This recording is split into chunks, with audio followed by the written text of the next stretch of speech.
Hello, and thank you for your interest in Colleges of the Fenway cross-registration. This video will give you a short intro into how to cross-register and how to request a course through the cross-registration process.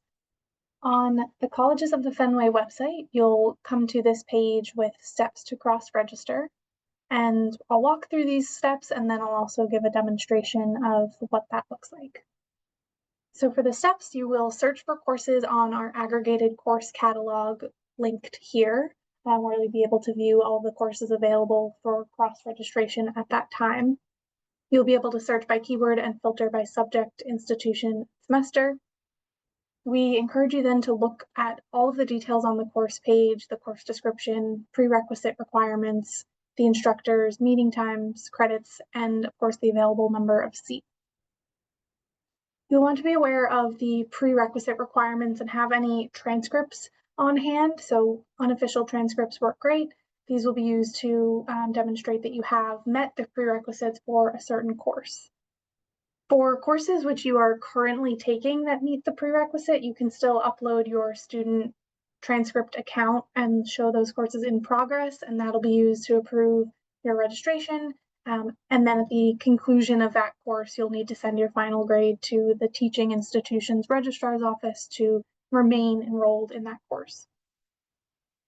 To request a course on the registration platform, you will click onto a form to request the registration. This is a submission form with all of the data that we need to get you set up to attend.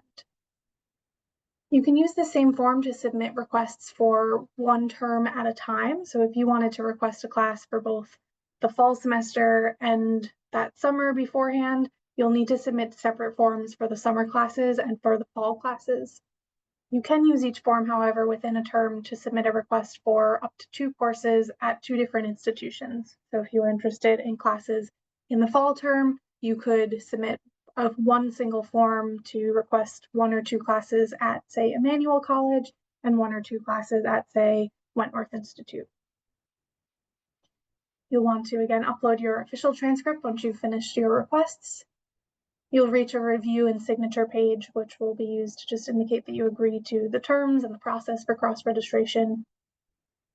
You then receive an automated course request confirmation email that will list the courses that you've just requested. This is just to confirm that the submission has been received and that the process is kicking off. It is not a confirmation that you've been registered into those classes.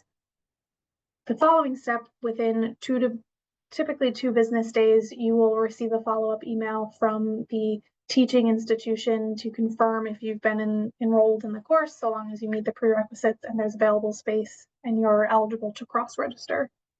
That email will have really important details with what we call a success memo, information about your student account at that teaching institution, the academic policies and academic calendar dates to keep in mind, as well as access things like accessing the learning management platform, accessing the library, various things that you'll need to know to get started in your course there.